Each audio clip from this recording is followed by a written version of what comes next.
art or hardware, when Temel Hoja turns the gallery into a marketplace. A massive building with pitch-black windows and bare concrete walls. They called it brutalist architecture. But according to Temel Hoja, the contractor had run off, had opened right in the middle of the neighborhood. Temel Hoja, the neighborhood's walking newspaper, had set out on his morning inspection.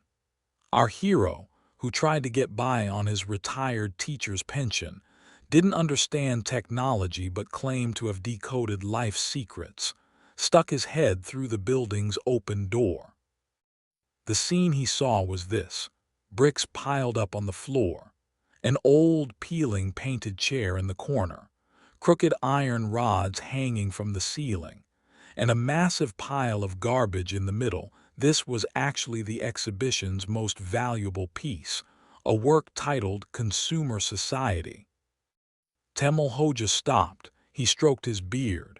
His famous Black Sea intelligence started working, but unfortunately in the wrong direction. "Oola," he said to himself. "The municipality finally heard us. They've opened a covered flea market, and a fancy one at that." He immediately ran home. His wife, Aunt Fadime, was in the kitchen. "Fadime," he shouted, "get up, girl. Get that broken fan, my grandfather's fob watch with the broken chain from the attic, and that dented pot ready. We're going to sell them." Aunt Fadime was suspicious. "Temel, don't cause trouble. They said that place was like a museum." Temel Hoja replied with biting honesty. "What museum, woman? If you saw the stuff inside, even a scrap dealer wouldn't take it. They've put a broken brick in the middle and called it art. Our broken fan would be like a spaceship next to their stuff." And so Temel Hoja, with his distinguished collection loaded onto a handcart, a broken toaster, a leaky hose, a three-legged stool, headed for the gallery. His intention was only to help, just like we all do. But this help was about to turn into the biggest scandal in modern art history. When he arrived at the gallery, it was quiet inside. The security guard was in the restroom at that moment. Temel Hoja's luck was holding.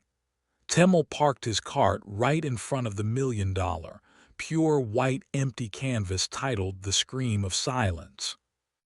He spread a rug on the floor. He started arranging his wares. Just then, the gallery curator, Ms. Pelinsu, appeared. Ms. Pelinsu was a type who had never encountered a real problem in her life, wore black turtleneck sweaters, and half of her sentences were in English. When Pelinsu saw Temel and the scrap in front of him, she thought it was a performance art piece. "Incredible," she whispered. "How raw, how organic an approach. Sir, what is the name of this installation?" Temel Hoja looked up. "What station, girl? This isn't a radio, it's a toaster. But the plug is broken. I'll let it go for 50 lira." Ms. Pelinsu's eyes lit up. This man was doing method acting. He never broke character. "Magnificent," said Pelinsu. "Explaining the dysfunction of capitalism through a broken toaster. So profound. And what about that leaky hose? What does it symbolize?" Temel Hoja picked up the hose. "That symbolizes my water waste in the garden. If you cut it here and add a connector, it's usable. I'll give you that for 22. It was the peak moment of misunderstandings. Ms. Pelinsu had concluded that Temel Hoja was a street artist, while Temel Hoja had decided that Pelinsu was a somewhat gullible customer. Just when he thought he had salvaged the situation, guess who walked in? The French art critic Jean-Pierre and his group of wealthy collectors. The place became as chaotic as a marketplace, but Temel Hoja remained as calm as a garden gnome in a storm. Jean-Pierre, with his champagne in hand, approached Temel's stall. He looked at the old, lime-crusted teapot that Temel had brought from home. "Monsieur," said Jean-Pierre in broken Turkish, "this work, this rust, This lived in quality. How much do you want for it? Temel Hoja thought to himself, Ula, these madmen seem to have a lot of money. He decided to aim a bit high. Well, nephew, that teapot is practically an antique. It's from my late grandmother. It leaks a bit from the bottom, but I can let you have it for 100 bills. Jean-Pierre was shocked. Only 100,000. This is an insult. I'll give 500,000 for it. Temel Hoja stopped. He looked at the cord in his hand. Then he looked at the man. Oh no, he thought, these people don't know the difference between cents and liras. My son, said Temel Hoja in a fatherly manner, I don't know about thousands. Just take out 200 lira, give it to me and take it. On top of that, let me gift you this dented coffee pot. Jean-Pierre interpreted Temel's attitude as a reaction to the commercialization of art. Do you hear? He shouted to the crowd. The man is refusing the money. By reducing the value to zero, he imbues the object with meaning. This is a masterpiece. Suddenly, the neighborhood's wealthy residents and art lovers swarmed Temel Hoja's stall. One was shouting, I'll give $5,000 for that three-legged stool. Another was jumping in. The leaky hose is mine. It's the trauma of my childhood. Temel Hoja was experiencing the shock of his life. Ula, wait, don't sit on that stool, you'll fall. Don't buy the hose, it'll cover your clothes in dust, he shouted, but no one was listening to him. The war between Temel Hoja's straightforward logic and the world's complex rules had begun, and Temel Hoja was winning, but for the wrong reasons. There was a small detail that Temel Hoja had forgotten. Right in the middle of the exhibition space, there was a massive crystal chandelier installation hanging from the ceiling. Curator Pelinsu had forgotten to put a "Please do not touch" sign under it because she assumed art lovers wouldn't touch it. But Temel Hoja thought it was a lamp hung to illuminate the goods for sale. One of the customers was examining an old rug. Temel had brought the one with the tea stain. Temel Hoja, saying, Wait, son, that stain won't come out, let me give you a clean one, tried to pull the rug away. The edge of the rug got caught on a statue that Temel had braced his foot against for support. The statue wobbled. The statue hit the abstract painting next to it. The painting, like a domino, knocked over the next stand.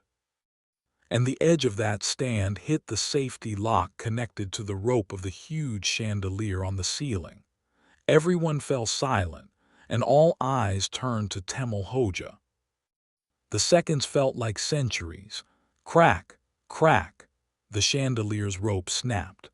The $1,000,000 crystal chandelier fell with a great noise right onto Temel Hoja's 50 lira broken toaster.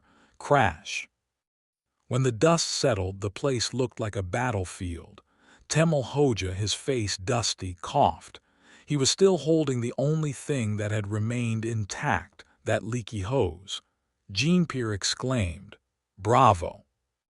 Destruction, chaos, now this is real art, the toaster crushing the bourgeoisie. A storm of applause erupted in the hall.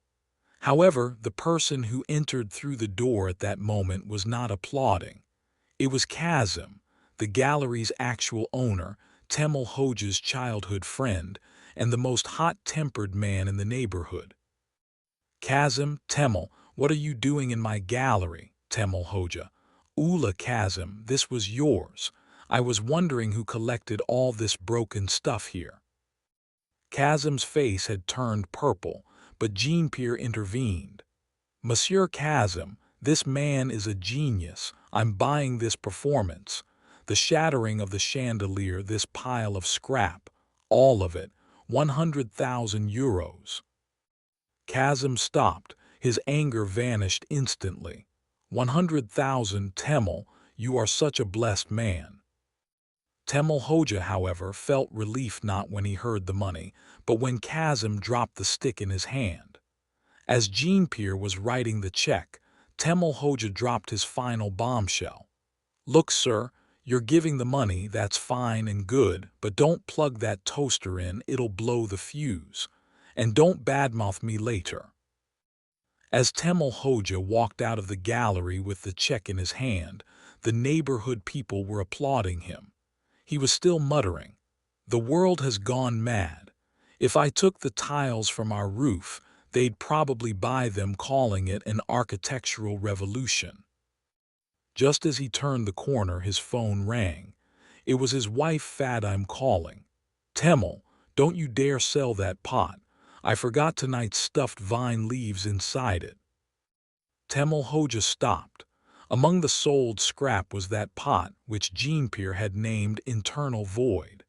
And it really did have stuffed vine leaves inside. Temel Hoja looked at the camera, breaking the fourth wall. "Well, catch me if you can.